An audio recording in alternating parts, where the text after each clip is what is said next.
estábamos hablando ayer, cuando el Señor llamó allí a Pedro, cuando están allí en la barca y Pedro, los discípulos los ven que viene alguien y enseguida tiene una visión desenfocada, una visión equivocada, la persona de Jesús, y en primer lugar piensan que es un fantasma.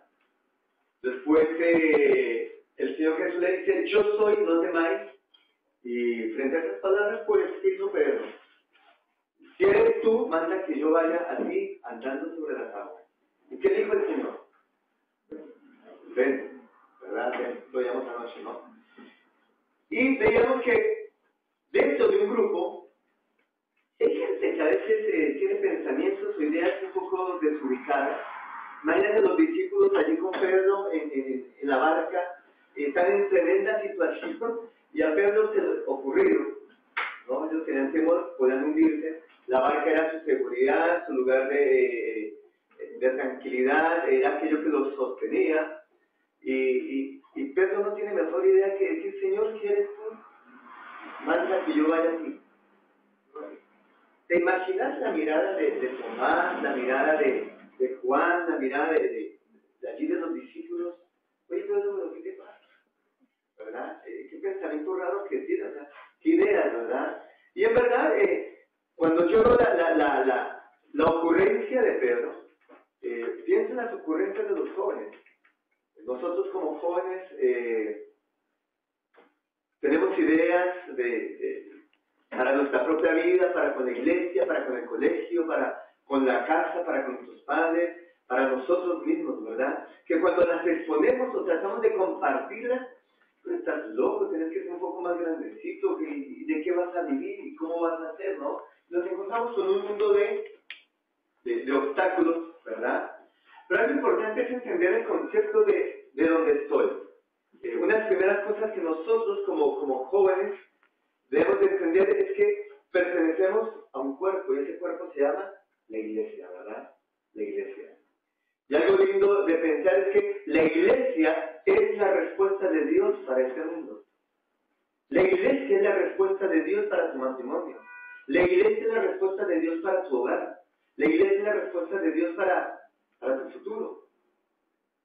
En reiteradas veces que hemos compartido la palabra de Dios, siempre decimos que el que no sabe lo que quiere, nunca sabe por dónde comenzar, ¿verdad? El que sabe lo que quiere, sabe por dónde iniciar. Y una de las cosas que me encanta de parte de nuestro Padre Celestial es que Dios siempre comienza por el fin, ¿no? Dios allí en el versículo te dice cómo te ve Él, ¿no? Y te pone siempre un condicional. Pero si tú fueres, o si tú hicieres, ¿no? Entonces yo, y te dice todo lo que Dios va a hacer. Pero Dios es experto en dejarnos hacer lo que a nosotros nos corresponde. Dios no va a hacer para nosotros lo que es imposible para nosotros. Dios no va a hacer lo que es posible para nosotros. Pero Dios sí va a hacer aquello que es imposible. Entonces, pensando en esto, hermanos, no sé cuánto tiempo tenemos de cristianos acá. Yo en lo personal cumplí en diciembre 26 años de creyente. Aquí hablan algunos con más kilometraje, me imagino, de cristianos. Yo tengo que pensar que en mi vida y en la iglesia pues tenemos principios de liderazgo, ¿verdad? Los cuales nos van a ayudar a entendernos por qué vengo a la iglesia. Es verdad, en nuestra iglesia y allí en el Ecuador hay mucha religiosidad. Hay mucha religiosidad. Hay gente que, yo siempre digo a los hermanos, ¿qué diferencia tenemos los cristianos de los católicos? Pero una, el Papa, ¿verdad? ¿Los católicos se reúnen? Sí, los domingos. ¿Los católicos cantan? Sí, cantan. ¿Recogen ofrenda o limosna? Sí, recogen ofrenda y limosna. ¿Oran? Rezan. ¿Qué es lo que hace diferente de los católicos? Aparte del fundamento de la fe, ¿no? El hecho de ser salvos por el Evangelio del Señor Jesucristo. Pero de allí, mayormente, es increíble. Yo vivo en un pueblo chico que tiene 8 cuadras por 9. Hay 2 iglesias católicas, hay como 5 iglesias cristianas cristiana evangélica. Y los domingos a la mañana es un corre-corre de toda la gente. Pero los domingos. Porque entre semana, naranja, no sucede nada. No sucede nada. Y entonces la gente cae en una religiosidad porque se olvida a qué pertenece, se olvida de su identidad.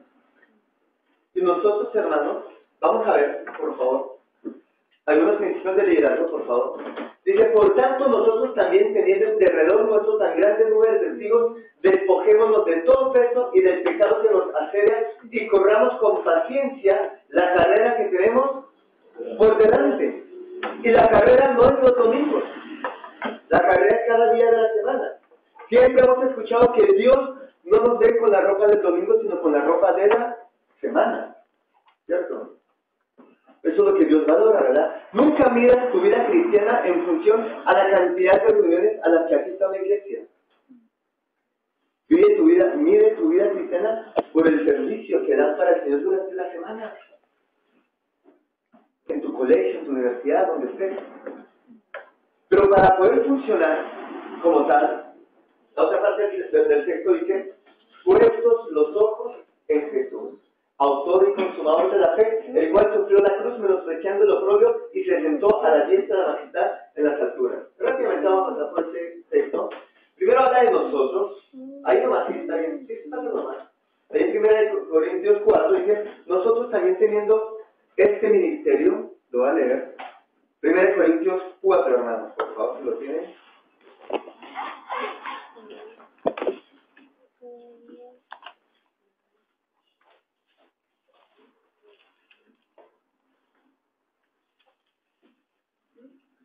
Dice el texto, así pues, ténganos los hombres por servidores de Cristo y administradores de los misterios de Dios. Ahora bien, se requiere de los administradores que cada uno sea hallados fieles. Yo ni poco tengo el ser juzgado por vosotros o por tribunal humano, y ni aun yo me juzgo a mí mismo. Porque aunque de nada tengo mala conciencia, no por eso soy justificado. Pero el que me juzga es el Señor. Dice la palabra de Dios, que tengan los hombres por servidores de Cristo. ¿Cierto? Y aquí esta es una pequeña foto de personas de nuestra iglesia y de la iglesia Moral en la Selva, los cuales de vez en cuando nos juntamos para hacer actividades en la selva, conferencias, campamentos. Esta es una foto del año anterior, ¿no? De lo que pasamos, por favor. Pero no dice la palabra de Dios, nosotros. Continúa, por favor. Dice, despojémonos, Colosenses capítulo 3.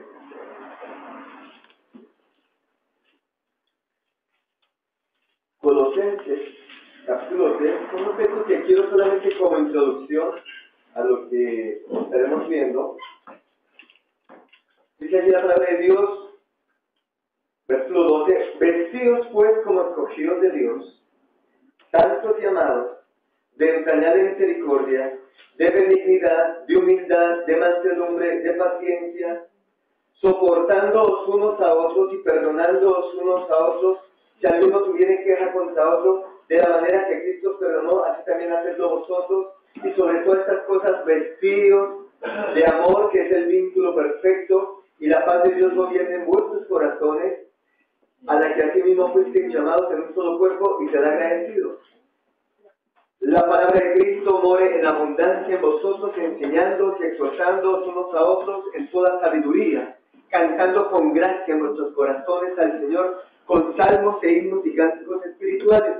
Y todo lo que hacéis, sea de palabra o de hecho, hacedlo todo en el nombre del Señor Jesús, dando gracias a Dios Padre por medio de Él. Entonces el Señor, primero, nos ve como un grupo, como una familia, como un cuerpo. Pero nos menciona muy particularmente, despojémonos. Te despojas, pero también te dice cómo vestirte, recién lo leímos, cómo debemos de vestirnos, ¿verdad? Y cada uno se pone como se siente cómodo, ¿verdad? Un chachín, bueno, aquí, pero allá en Shell andamos siempre en bermuda, en camisetas divididas, digo así, por Pero en la obra de Dios, el Señor es el que escoge cómo se tiene que vestir. Y por eso hemos leído allí, vestidos pues como escogidos de Dios, santos, amados, ¿verdad? Y nos dan toda una lista. Hermanos, continuemos, por favor. Después nos dice, corramos. 1 Pedro 2:9, rápidamente. 1 Pedro 2:9, dice aquí la palabra de Dios. Mas vosotros sois linaje escogido, real sacerdocio, nación santa, pueblo adquirido por Dios para que anunciéis, ¿verdad?, las virtudes de aquel que os llamó de las tinieblas a su luz admirable. Pues cuando Hebreos nos dice que corramos con paciencia la carrera que tenemos por delante, es difícil correr si no sabes cuál es la carrera que te corresponde, ¿verdad? Es difícil avanzar, es difícil correr si todavía no tienes claro en tu vida cuál es la carrera que te corresponde, cuál es la carrera que te dio el Señor. Y para correr nos habla de despojarnos, nos habla de correr, pero aquí el texto dice, mas vosotros sois linaje escogido, real sacerdocio, nación santa, pueblo adquirido por Dios, para que, siempre que encuentres un para, es propósito, mi hermano, para que anunciéis. ¿Las virtudes de quién? Las nuestras. ¿De quién? Y esto nos habla de que la carrera no se trata de nosotros. Se trata de anunciarlo a Él, de presentarlo a Él. Que Él crece y que yo vengo. Me encanta el pasaje que leímos en Colosenses 3, vestidos como escogidos de Dios, santos, porque no entra ningún título profesional. No entra ningún estatus económico, ni raza, ni color. Hemos hablado en años anteriores que Dios bendice fidelidad, no capacidad. Dios bendice fidelidad, no capacidad. Y si yo soy fiel, hermano, en vestirme como santo, como escogido de Dios, le entrañaré misericordia, con todos los requisitos que me menciona allí, puedo correr la carrera. Puedo correr la carrera. Por favor, hermanos. Dice, puestos los ojos en Jesús. Puestos los ojos en Jesús. Ayer veíamos en el mensaje de Pedro cómo él salió de la barca y se dirigió hacia quién, hacia Jesús. Pero viendo las olas, viendo el viento, viendo la adversidad, ¿qué le pasó? Perdió el enfoque, ¿no? Hablamos de la esfera de la razón, donde la teología de Pedro decía, Pedro dijo, Señor, si eres tú, porque si tú eres el que alimentaste los 5,000, tú eres el que sanaste la mano seca, tú eres el que hace maravillas, tú eres el que hace señales, Señor, si eres tú, manda que yo vaya, porque eres el Señor. Y entonces, Pedro salió de la barca, ¿verdad? Y veíamos la esfera de la emoción, donde la emoción a Pedro le dijo, no vas a poder, y comenzó a hundirse, y se hundió. Y entonces el Señor dice, hombre de poca fe. No dijo hombre de poca teología. La obra de Dios no la haces con teología. No dijo hombre de poca emoción, la obra de Dios no la haces con emociones. Le dijo hombre de poca fe. Porque fe y por fe es que anda el cristiano y vivimos, ¿verdad? Entonces, en el llamado de Dios tienes la esfera de la razón, donde tú, si te guías por tu razonamiento, estás muy limitado. Si te riges por tus emociones, son como el clima, un día está nublado, un día es verano, un día es otoño, un día es invierno, un día es lluvia, ¿no? Tus emociones. Pero la fe. Cuando Pablo dijo, estoy persuadido de esto, que el que comenzó en vosotros la buena obra la perfeccionará. Él lo decía con fe. No fundamentado en su teología de fariseo y de todo lo que él sabía. Él lo hablaba, pero con fe. Estoy persuadido de esto. El que comenzó en vosotros la buena obra la perfeccionará. Lo que hay que se expresaba el apóstol, le expresaba con fe. Vamos a ver. Somos un cuerpo.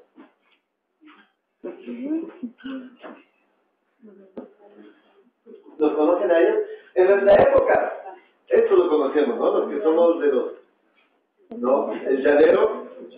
Hoy día no, Dragon Ball y qué sé yo. Y esto para ellos, ¿verdad? Para ustedes, jóvenes. Pero en esta época, chicos, el llanero solitario y todo, por favor, ¿no? Ahí va el caballo, ¿verdad? Y el llanero solitario solucionaba todo. Y este personaje, ¿cómo lo conocieron ustedes? ¿Verdad? Por favor.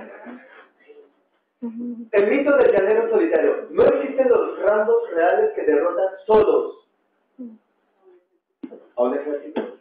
1 Corintios 12, tú ya sabes el contexto allí. Vamos a leer algunos textos, por favor, que me acompañen. Mis queridos jóvenes, perteneces a un cuerpo. Perteneces a un cuerpo. Nos necesitamos unos a otros. Dice allí en 1 Corintios 12, versículo 1, no quiero, hermanos, que ignoréis acerca de los dones espirituales. Dice más adelante en el versículo 4, ahora pues hay diversidad de dones, pero el Espíritu es el mismo. Y hay diversidad de ministerios, pero el Señor es el mismo. Hay diversidad de operaciones, pero Dios que hace todas las cosas en todos es el mismo. Pero a cada uno, y es aquí donde tú entras, pero a cada uno.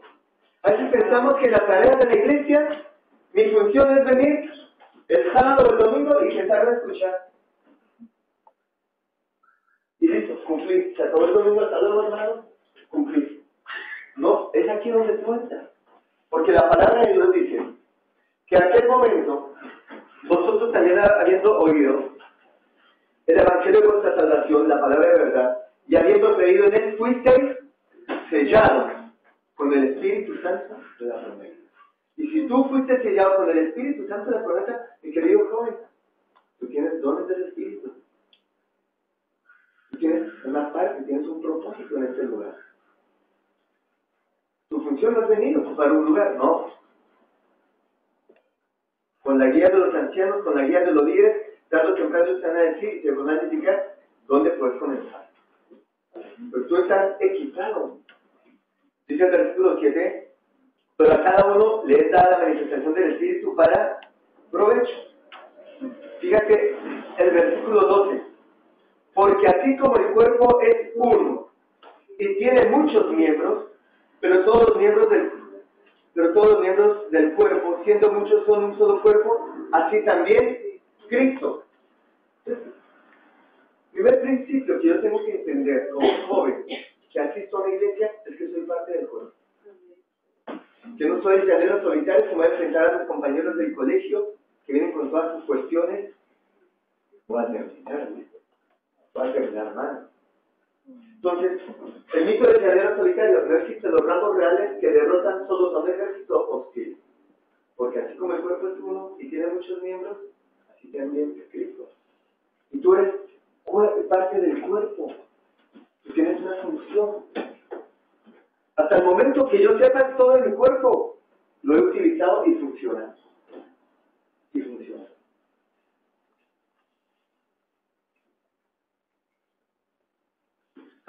Cada uno de nosotros, qué lindo, está tocando la guitarra, genial. Genial, es tu parte, hermano. Dale con todo, desarrollalo. Cada uno de nosotros somos parte del cuerpo de Cristo. No creo que el cuerpo de Cristo esté andando así. Porque si yo ya no quiero andar. No, para nada. Somos el cuerpo de Cristo. Tarde o temprano vendrá tu momento. ¿Ustedes recuerdan, hermano? Hoy hablamos un poco hoy o fue ayer, no, con la eso pasa con ustedes. ¿Ustedes se acuerdan de Moisés? ¿Sí? ¿Se acuerdan del llamado de Moisés? Veámoslo allí en Éxodo, por favor. En Éxodo capítulo 3.